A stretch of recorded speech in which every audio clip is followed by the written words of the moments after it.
After being reborn, I made sure to avoid every single encounter with Ryan Sullivan this time. He was reassigned to the Southern Military District, while I applied to Northwestern University. He submitted our marriage application, but I secretly took it back. He purchased a marital home over there, yet I deliberately chose to settle in the North. All of this was because, in my past life, his white moonlight, Olivia Carter, had remained single for him her entire life. He felt indebted to her, so behind my back, he secretly adopted a child with her. Even as he grew old, my own son and I were eventually moved by their so-called touching love story. And in the end, we all became one big family. The moment I took back the marriage application, I finally let out a sigh of relief. No one knew that I had been reborn. At the very last moment before the application was officially submitted, I rushed over and retrieved it, using the excuse that there was an error in the family information. The clerk looked at me with confusion. "You submitted this application this morning, and now you're taking it back in the afternoon? Are you calling off the wedding?" Not wanting to create unnecessary trouble, I simply shook my head. There was a mistake in the information. I'll correct it and bring it back. Only then did the clerk relax and tell me to resubmit it once I had fixed the error. I nodded, walked out, and immediately tossed the marriage application into the trash. In this lifetime, Ryan Sullivan and I would never get married. In my past life, although he had submitted the marriage application, his attitude toward me became colder and colder. I thought that was just his personality and didn't think much of it. I never imagined that it wasn't until I was on my deathbed that I would finally learn the truth. He had always had Olivia Carter by his side. She was his white moonlight, his true love. She had never married, waiting for him all her life. And in the year Ryan turned 40, he was finally moved by her devotion and adopted a daughter with her. Even my own son was touched by their so-called pure love and secretly kept in contact with them behind my back. If not for my son accidentally letting it slip while I was dying, saying that now his father and Olivia had finally made it through all the hardships, I would have remained in the dark forever. It was only then that I realized my entire life had been a joke. So that was why Ryan had always been so distant. That was why he was constantly being reassigned. Every single transfer was arranged so that we would be as far apart as possible. We were married for 60 years, but if I counted the actual days we spent together, it probably wouldn't even add up to 1 year. When I nearly died giving birth, he wasn't there. When our child fell sick in the middle of the night, I carried him through the pouring rain for 3 hours before I found a doctor. Even when both of our parents passed away, he was still nowhere to be found. But on the other hand, wherever he went, Olivia Carter was always by his side. She started out as an ordinary nurse and eventually became his personal doctor. Ryan felt indebted to her for her unwavering devotion, so he silently accepted the fact that they adopted a child together. He also silently accepted the fact that her child called him Dad. Even my own son wished for my death, just so that these two star-crossed lovers could finally be together. When I returned home, I looked at the old, worn-out house, my expression complicated. In my past life, in just 1 month, Ryan and I had gotten married here. After our wedding, he was reassigned to the Southern Military District. I wanted to go with him, but he said the conditions there were too harsh and persuaded me to stay behind. And so, I ended up living here for 30 years. What I didn't know at the time was that less than 6 months after Ryan's transfer, Olivia Carter also moved there. From that moment on, the two of them became entangled in each other's lives for the rest of their days. The most ridiculous part? I used to worry that he had no one to take care of him while he was away. I had wanted to be by his side. But every single time he rejected me, and every single time he gave me the same excuse. Our parents and our child need someone to be with them. And so, while he had his soulmate accompanying him wherever he went, I spent my entire life trapped by him. Back in this small, confined world, I returned home, but Ryan Sullivan had yet to come back. As soon as I entered the house, I went straight to my room and pulled open the bottommost drawer, where I found my acceptance letter. In my past life, because Ryan was reassigned to the Southern Military District right after our marriage, and because my mother-in-law suddenly fainted for no apparent reason a month later. Combined with the fact that I had just become pregnant, I gave up my opportunity to attend Northwestern University. That regret had stayed with me my entire life. I ran my fingers over the acceptance letter, staring at my name and the bright red school seal printed on it, feeling a lump rise in my throat. I remembered how, in my past life, when I was already on my deathbed, Olivia Carter had come to see me with my son. As if she already knew I wouldn't last much longer, she started visiting me daily.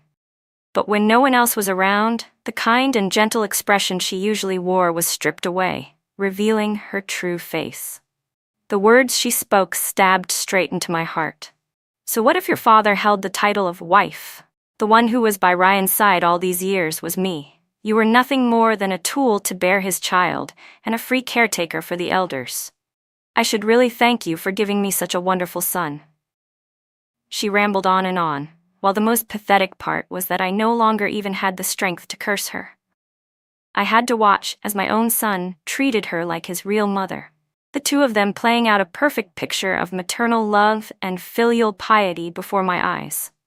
Even when I was finally at the point of complete despair, my son let out a sigh of relief and said, "Olivia has finally made it through all these years." I shook my head, carefully putting away my acceptance letter. The past was irreversible. While preparing dinner, Ryan finally returned home, looking utterly exhausted. His clothes were damp, and at that moment, a sudden realization hit me. On this very day in my past life, I had been overjoyed because I knew Ryan had submitted our marriage application. To celebrate, I had gone out and bought a variety of ingredients, eagerly waiting for him to come home so we could celebrate together. But I had waited, and he only returned very late, drenched from head to toe. At the time, I had been worried and asked him what had happened, but Ryan had simply responded indifferently, refusing to say a word. Later, I learned the truth. Olivia Carter had somehow fallen into the river, and it was Ryan who had saved her. Thinking back on it now, I could already guess what had really happened. Olivia must have found out that Ryan had submitted the marriage application that day, and in her despair, she had either lost hope or tried to use her life to force his hand. That would explain why Ryan had been so cold to me that night in my past life. He must have blamed Olivia's near drowning on me. But how was I at fault? He was the one who had proposed marriage. He was the one who had filled out the application.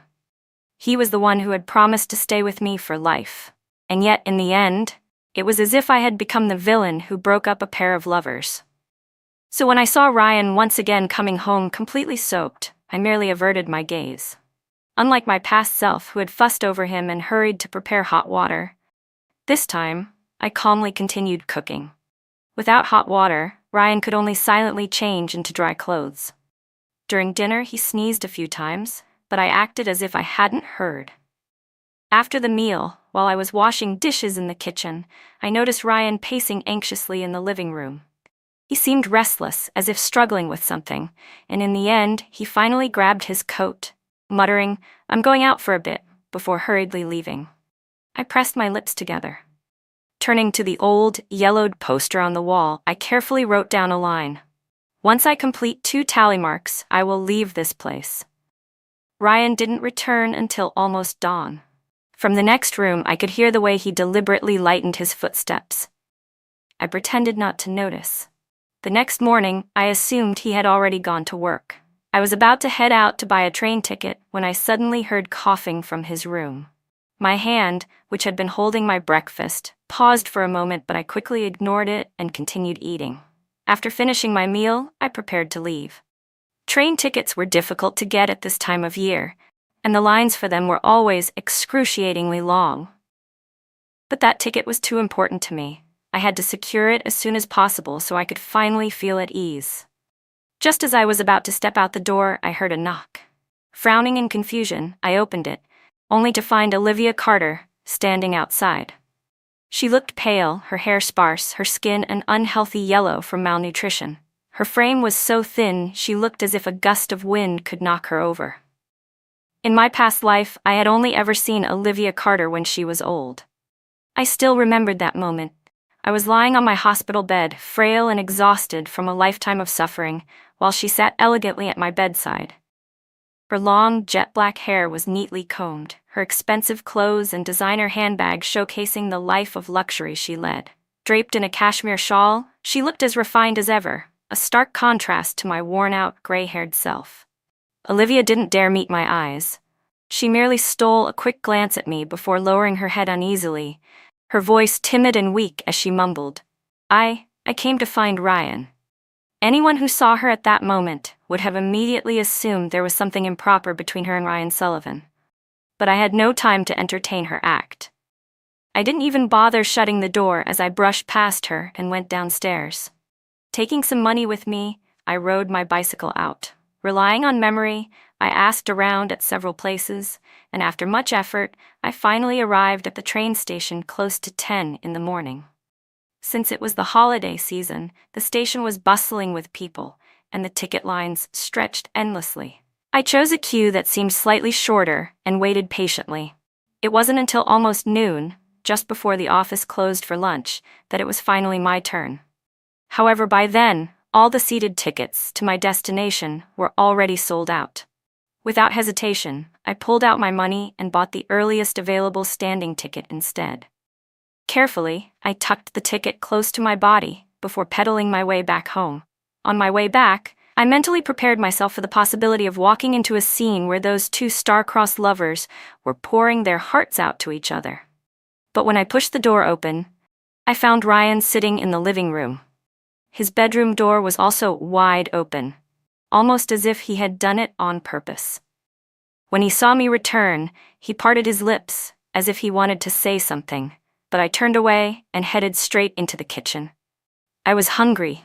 It was time to cook lunch. During the meal, I could sense that Ryan wanted to explain something, but since I remained silent, he hesitated and eventually swallowed his words. Finally, unable to hold back any longer, he lifted his head and called my name. Lena. I focused on my bowl of rice and said flatly, "Don't talk while eating." Ryan was caught off guard, his words stuck in his throat. I sneered inwardly. In our past life, I had always been the one chattering away whenever we were together, deliberately trying to engage him in conversation. But his response was always the same. Either he barely reacted, or he would simply say, "Don't talk while eating." Back then, I had felt ashamed, thinking I lacked proper etiquette. But later, I finally understood. When you're with the wrong person, no matter what you say, you'll always be in the wrong. I no longer cared what Ryan had wanted to say.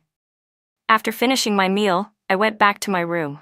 Inside, the decorations I had carefully put up after our engagement were still there. Red paper cuttings, window flowers, festive bedding. I gathered everything, piling it onto my bed. Looking at these items, which I had once chosen so joyfully while dreaming of a happy future, I silently found a large bag and packed them all away. My cousin's wedding was at the end of the year, and my uncle's family wasn't well off. Since these things had cost a good amount of money, it would be a shame to throw them away. I decided I would take them over to her tomorrow. Just then, there was a knock at the door. My hands paused as I was packing. "Lena, about that jewelry. Can we buy it another day? A friend of mine needs the money urgently." Ryan's voice came from outside. Jewelry? I was momentarily stunned before I recalled that, in my past life, Ryan had once mentioned taking me out to buy some accessories around this time. I had been so excited that I spent the whole day at home waiting for him, but in the end, he never came back. And of course, no jewelry was ever bought. Expressionless, I merely responded with a faint, and continued packing my things. It didn't matter what I said, he wasn't going to come home anyway. After a moment of silence outside the door, I finally heard his footsteps retreating. I continued sorting through my belongings. I hadn't lived here for long, so I didn't own much. Most of my things fit into a single suitcase. What troubled me more were the clothes I rarely wore. When I had first moved in, I had thought that since our wedding was approaching, I might as well bring a large portion of my wardrobe over. Now, looking back, I realized how foolish I had been.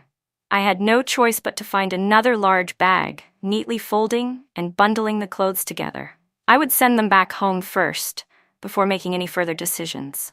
When I went downstairs, I saw that Ryan Sullivan had already taken the bicycle. Left with no other option, I struggled to carry the heavy bag of clothes on my shoulder and walked for over half an hour before finally reaching home. When my mom saw me, she immediately assumed that I had gotten into a fight with Ryan. To avoid any unnecessary trouble and to ensure that nothing would interfere with my plans to attend college, I had no choice but to temporarily hide the truth. I simply told her that I needed to buy new clothes over the next few days and had no space to store these, so I was bringing them back for now.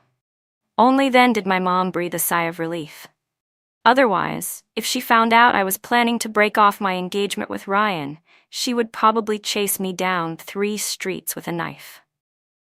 Yes, chase me with a knife. My parents and Ryan's parents worked at the same state-owned company, so he and I had practically grown up together. But Ryan had always been the kind of child that other parents admired: top grades as a student, an outstanding career as an adult, and good looks that made him one of the most desirable men in our social circle. My mom had always liked Ryan, and when someone once tried to introduce me to another potential match, Ryan's parents quickly intervened. They clapped their hands together and decided that Ryan and I were a perfect fit. At first, I thought someone like Ryan, with his good looks and promising future, would never take a liking to me. But a few days later, my mom came home beaming with excitement, telling me that Ryan actually had feelings for me too. That was when I started getting to know him. Over the next 6 months, our relationship progressed rapidly. A month ago, our families finalized our engagement. I still remembered how my mom had told me, "A son-in-law like Ryan is a once-in-a-lifetime find. You hit the jackpot, Lena. You better hold on to him tightly, or else I'll make you regret it." To be honest, when I first got together with Ryan, I was dazed, almost in disbelief. I had never imagined I could become his wife. Occasionally, I had noticed him spacing out when he was with me, but I had assumed it was because he was busy with work. It had never occurred to me that even before we were married, he had already been torn between me and Olivia Carter. Maybe he chose me because I was the more suitable option, or maybe it was because both of our families had already decided on us. Now, the only thing left between us was that marriage application. Back then, because I was preparing for my college entrance exams, Ryan had asked me to move in early so he could take care of me. But now that I had taken back the marriage application, our relationship had naturally reached its end. Leaving my family home, I felt unusually light, as if a weight had been lifted off my shoulders. For the first time in a while, I had the leisure to take my time. I stopped by a street vendor and bought an ice pop, strolling along at a relaxed pace. At this time, many street vendors were discreetly setting up stalls, selling goods under the guise of private transactions. I knew that in this era, these inconspicuous vendors were the first generation of self-made millionaires. Unfortunately, I had to focus on my studies and could only watch enviously as they paved the way to their future wealth. As I neared home, a sudden scene caught my attention: a man and a woman standing together. "Ryan, no, I can't accept this." Olivia's voice trembled, carrying a hint of suppressed sobs.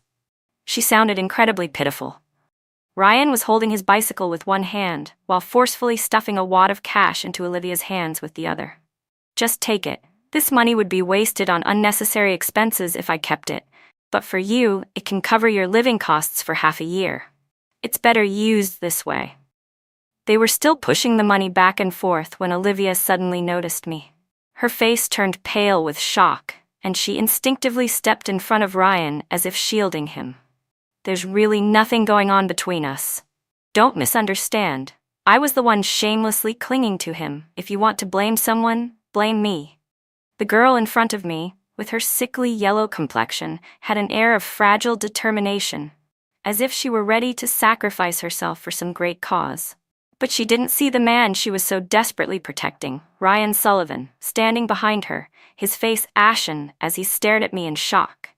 I adjusted the bracelet I had just bought and walked right past them without sparing them a single glance.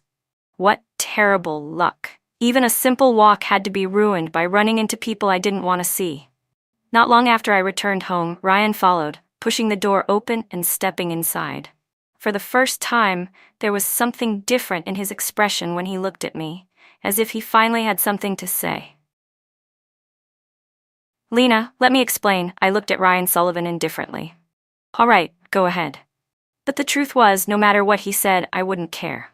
Still, when he saw that I wasn't furious and seemed willing to communicate, he subconsciously let out a breath of relief. "I knew you wouldn't overthink things," he said. I sneered inwardly. He seemed to take a moment to organize his thoughts before speaking in a sincere tone. "Things aren't the way they looked." I watched him silently, making no effort to respond. "There was a time when I got injured," he continued. "On my way to the hospital, I ran into her. She helped me bandage the wound and accompanied me to get treatment." He hesitated for a second before glancing at me cautiously and adding, "After that, every time I went to the hospital to change my bandages, I happened to run into her. Coincidentally, she was a student of my mentor, so I figured I could help her practice a little." Too many coincidences added together were no longer coincidences. They were intentional. I refused to believe that Ryan, as a grown man, wouldn't understand what was really going on. He was just pretending not to see it. So spending that money on jewelry for me would have been a waste, but giving it to her for living expenses was more meaningful, I said, my tone neutral, but my words sharp. Ryan's expression stiffened, looking slightly embarrassed. "That's not what I meant." Whether that was what he meant or not, it didn't matter to me. The result was the same. I thought for a moment before speaking earnestly. "Have you ever considered that we could just call off the engagement?" I couldn't help but bring it up. If he was the one to suggest breaking it off, at least my mom wouldn't cry, scream, and threaten to end her life over it. Besides, in our past life, he had grown increasingly distant from me after submitting the marriage application. He probably regretted it back then too. If we could end it now, it would be a relief for both of us. But to my surprise, Ryan's brows furrowed sharply at my words. "Marriage isn't a game. You can't just say you don't want to get married and call it off." His tone was serious. "Lena, that kind of thinking is irresponsible." All right, I get it," I interrupted, raising my hands in surrender. I had no desire to argue with him any further. Without another word, I turned and went back to my room. Rather than waste my time listening to his lectures, I'd rather focus on something productive, like figuring out which stock I should invest in to make a fortune. As for money, I would have to use the funds my parents had given me for the wedding. Because they were so pleased with Ryan, my parents had nearly emptied their life savings to support our marriage. In my past life, they had given me all the dowry money from Ryan's family and even bought a lot of household appliances and furniture for us. Fortunately, I had yet to spend most of that money this time around. I opened my suitcase and carefully took out the dowry money from Ryan's family, wrapping it securely in another cloth. As for the money my parents had given me, I put it away safely. There was no way I could return it now. I'd just consider it my startup capital. If my mom threw a fit about the engagement, I would simply put the money in front of her. Hopefully, the sight of it would be enough to keep her from getting too angry. The next morning, the first thing I did was mark another tally on the old poster on the wall. 8 more days. In just 8 more days, I would be able to leave this place. "What are you writing?" A low voice suddenly sounded from behind me, startling me. I turned around abruptly, only to see Ryan standing behind me, looking at me with confusion. He frowned slightly. "What are you writing on the newspaper?" He was standing very close, his head tilted slightly downward. His breath brushed against the back of my ear as he spoke, making me involuntarily shiver. I quickly stepped away, feeling an inexplicable sense of discomfort. Disgusting. I had originally wanted to brush him off, but seeing that he was still staring at the newspaper stubbornly, I had no choice but to make up an excuse. "I'm counting how many days it's been since you submitted the marriage application," I said casually. For some reason, my words seemed to please him. The confusion and unease on his face faded slightly. Ryan Sullivan exhaled slightly, lowering the hand he had been holding behind his back. In it was a small, square velvet box. "Open it and take a look," he said, watching me expectantly. I found it strange. In my past life, we had been married for 50 years. We had raised our son together, buried 4 elders, and yet he had never once bought me any jewelry. My gaze fell on the velvet box, and for some reason, I found the whole situation ironic. "What's wrong? Just open it," Ryan urged again. I took a deep breath and pushed the box back toward him. "Take it back," I said calmly. "Give it to me on the day the marriage application gets approved." Of course, in this lifetime, that day would never come. The corners of my lips lifted in a slight smirk. Ryan looked at the box in his hand and sighed. "All right, I'll put it away for now. I'll give it to you once the application is approved." I had to admit, I could see the disappointment in his expression. After all, he had carefully prepared a gift, only to have the recipient refuse to even look at it. That would sting anyone's pride. But so what? Compared to the lies he had told me and the harm he had caused in my past life, this was nothing. After breakfast, Ryan prepared to leave for the day. Just before stepping out, he told me he would come home early in the evening to take me to the movies. I didn't say yes or no, I simply watched as he walked out the door. As soon as he was gone, I moved the packed bags I had prepared yesterday out of my room and left a note in the living room, saying I was going to my uncle's house for a few days. By the time I took the bus and arrived at the neighboring town, it was already noon. My uncle and aunt hadn't expected me. When they saw me walk in with a large bundle, they quickly put down their bowls and chopsticks to greet me. My grandmother, upon seeing me, immediately pulled me into a tight hug, refusing to let go. Seeing her again, knowing how early she had passed in my previous life, filled me with warmth. My grandmother only had 2 children, and out of all her grandchildren, she had always doted on me the most. I had come not only to bring back all the wedding items I had packed, but also to bring her a variety of health supplements. We chatted for a while before my uncle quietly went off to catch a chicken for dinner. Knowing I couldn't stop him, I let him do as he pleased. When my aunt saw the bundle I had brought, she was puzzled, even a little alarmed. She probably thought I was running away from something. But when I finally untied it and she saw what was inside, she was so stunned she couldn't speak for a long time. Grinning, I turned to the group of people who were still staring in shock. "My mom asked me to bring these back. If you want to thank someone, thank her. After all, once I left, I'd have to face my mother's wrath anyway." What was one more debt on my conscience? I reassured myself with that thought, though I still felt a bit guilty. Hearing that it was my mom who had sent the items, they finally relaxed. Even so, my aunt still seemed uneasy. "But this is a lot." My grandmother, however, had no such reservations. She waved a hand dismissively. "What's the big deal? She's my granddaughter. If she's getting married, of course, we should give her a proper dowry. Take it, take it." Then, she turned to my uncle and aunt with a teasing smile. "And when Arlena gets married, you two better prepare an even bigger dowry for her." My uncle and aunt laughed, nodding in agreement. Staying at my grandmother's house was a rare relief. At night, I shared a bed with my cousin, whispering to each other long into the night. During the day, I indulged in the delicious meals my grandmother prepared just for me. Neither my uncle nor aunt had stable jobs. My aunt made a living selling roasted sweet potatoes near the factory entrance, while my uncle mostly worked odd jobs.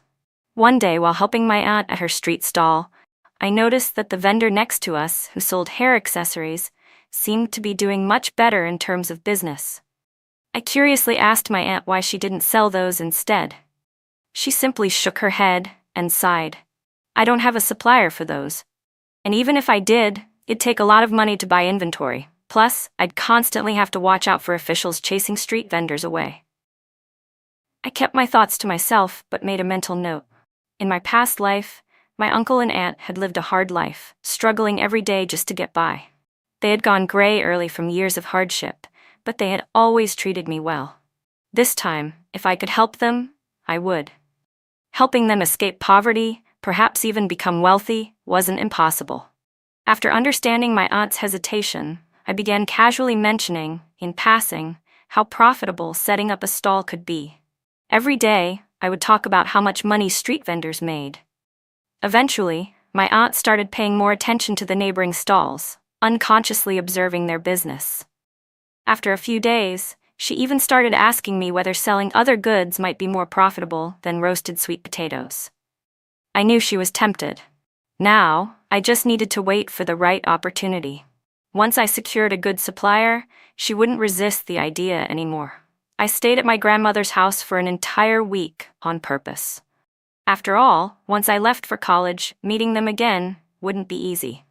During my stay, I frequently bought small items from the vendor next door, subtly prying for information. Eventually, I managed to get the name of their supplier. Together with my aunt and cousin, we went to buy a batch of goods and tested selling them for 2 days.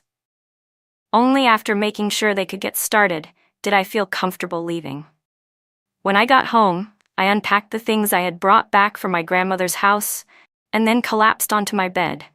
By the time I woke up, it was already dark outside. As soon as I stepped out of my room, the rich aroma of freshly cooked food filled the air. I was about to speak when I noticed something in the kitchen, 2 figures laughing and chatting. A soft, feminine voice carried through the air. Leaning against the door frame, I crossed my arms and watched the scene unfold. Just as Olivia Carter emerged from the kitchen, carrying a plate, she caught sight of me standing there. With a sharp gasp, she shrieked, and the plate slipped from her hands, crashing to the floor. Ryan Sullivan rushed out of the kitchen in a panic. But when his eyes met mine, his face instantly turned pale. For a moment, silence hung in the air. Finally, I spoke. "Do you two need me to step out so you can continue your cozy dinner?" Ryan seemed to snap out of his daze and instinctively took a step back. "Lena, you're back?" Olivia bit her lip, looking at Ryan with teary eyes before turning to me with an expression of reluctant grievance. I found it amusing. "What, do I need your permission to come home now?" As soon as the words left my mouth, Olivia staggered back 2 steps. Tears streamed down her face as if they cost her nothing, and her lips trembled. "Lena, you know that's not what I meant." Before I could reply, Ryan's brows furrowed in frustration. "Lena, what are you saying? Olivia is just a student here, with no one to take care of her, and since you weren't home, I thought I'd invite her over for dinner. Don't make a fuss over nothing." I glanced at the man standing protectively in front of Olivia without hesitation. Without a second thought, I slapped him across the face. Ryan froze, stunned. He had clearly never expected me to lay a hand on him. Beyond him, I saw Olivia's lips curl into a faint smirk, her expression carrying a hint of provocation. I let out a cold laugh. Under their gazes, I strode to the table, picked up a pen, and firmly drew the last missing strokes on the tally marks I had been keeping. 2 more days, just 2 more days, and I would finally be free of these 2 revolting people. After Olivia left, Ryan stared at the marks on the newspaper, finding them strangely unsettling. Though he couldn't explain why, something about them felt off. He turned to me. "Lena?" Expressionless, I met his gaze. Ryan hesitated before speaking. "Olivia and I, there's nothing between us." I had no interest in listening. Picking up my chopsticks, I silently continued my meal. Seeing that I clearly wasn't willing to talk, Ryan fell into silence as well. After dinner, as I was organizing the things I had brought back from my grandmother's house, Ryan suddenly spoke up. "By the way, Lena, why does your room look so empty?"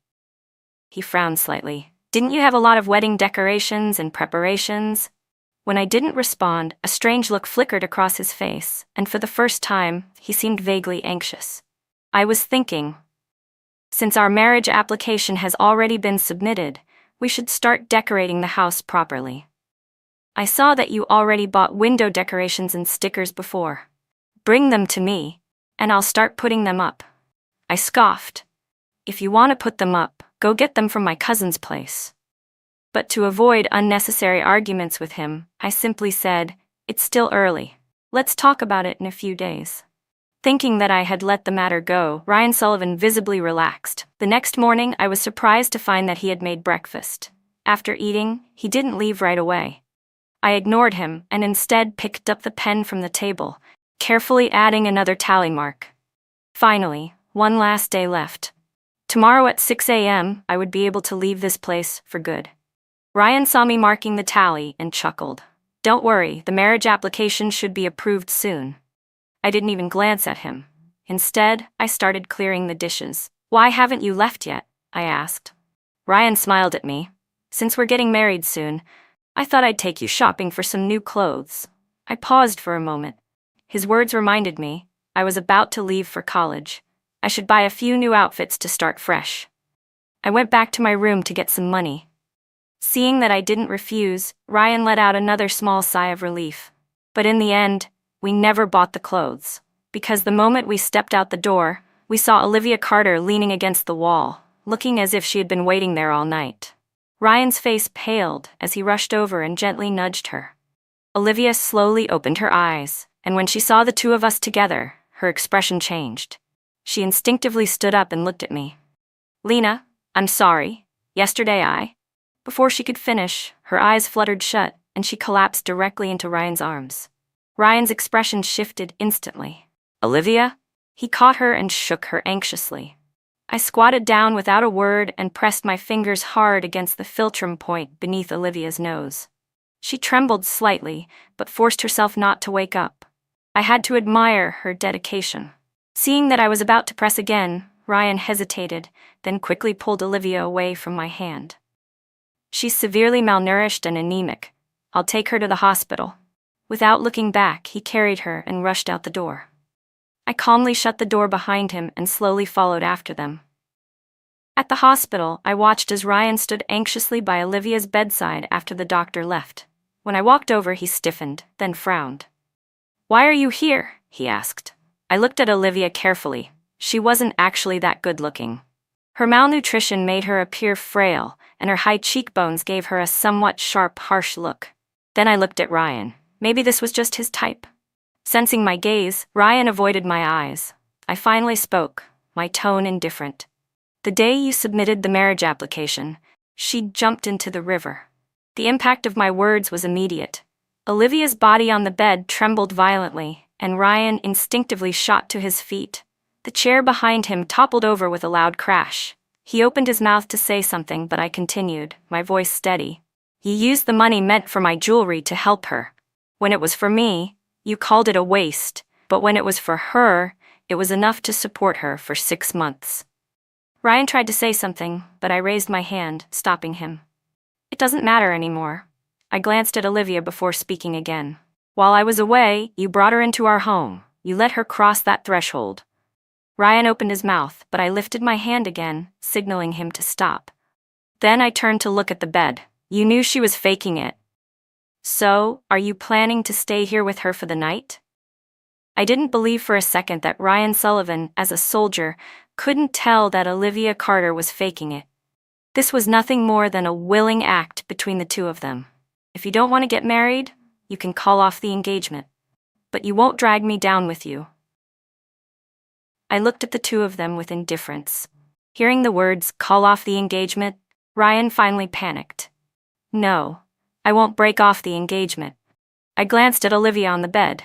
Even at this moment, she was still able to keep up the act.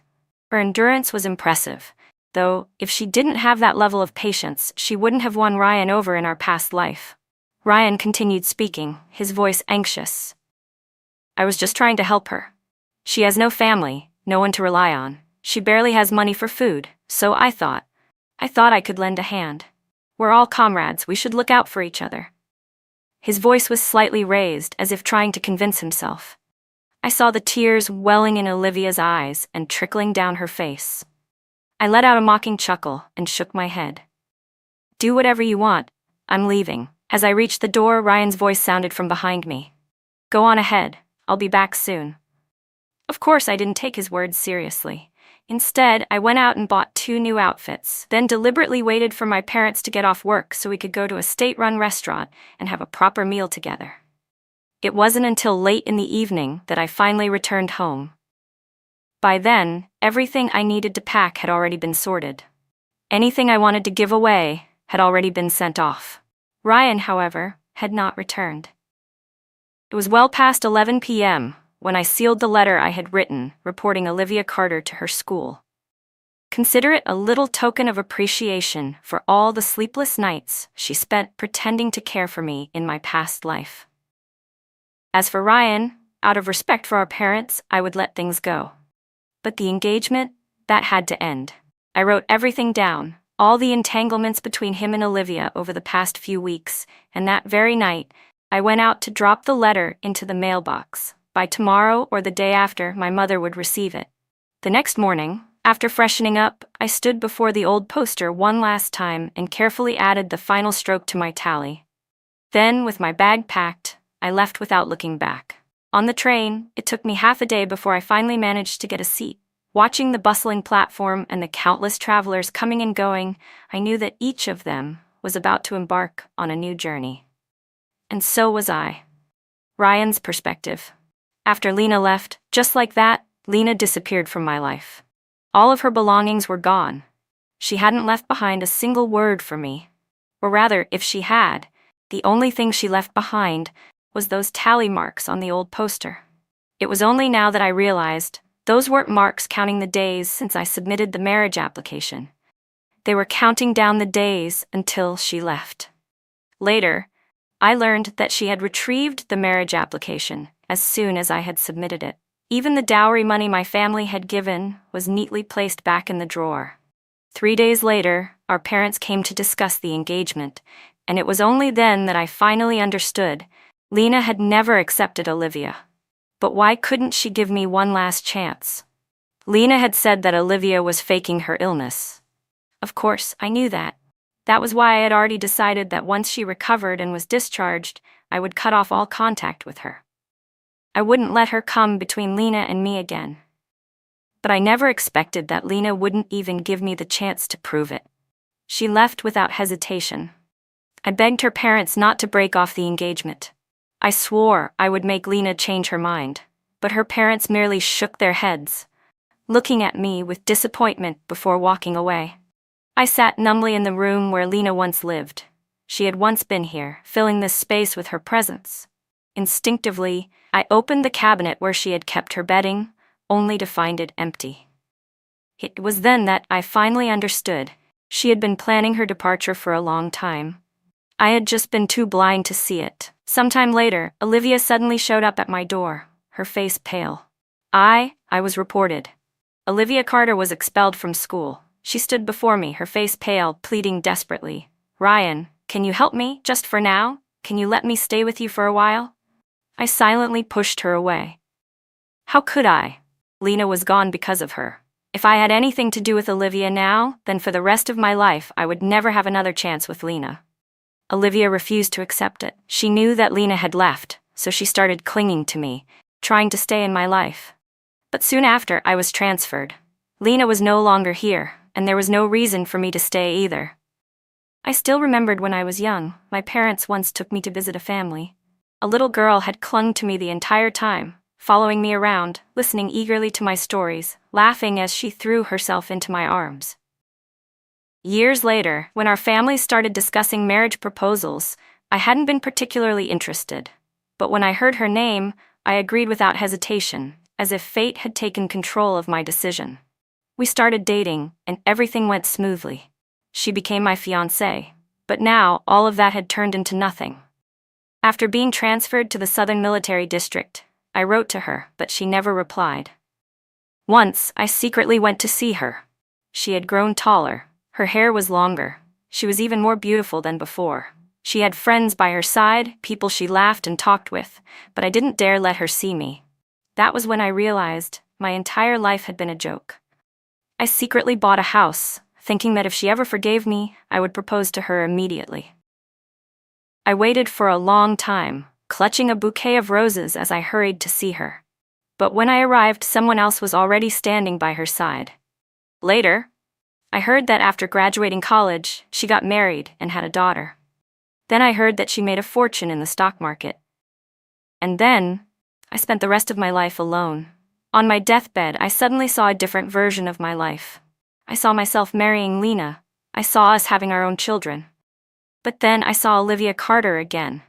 I saw my middle-aged self finally give in to her persistence, allowing her to adopt a child, allowing that child to call me Dad, and ultimately allowing her to stay by my side. Wait, what else did I see? I saw Olivia standing beside Lena's hospital bed, saying those disgusting words. I reached out, trying to stop her, but no matter how hard I tried, I couldn't change anything. A sharp beeping sound filled the air, growing louder and louder. I suddenly jolted awake, my mind reeling. The first thing I saw was Lena walking out of the office. a piece of paper in her hand. Before I could process what was happening, I watched as she casually tossed the paper into the trash can. A sharp pain shot through my chest. I ran after her. I had to catch up. I had to change everything. The beeping sound continued to ring in my ears.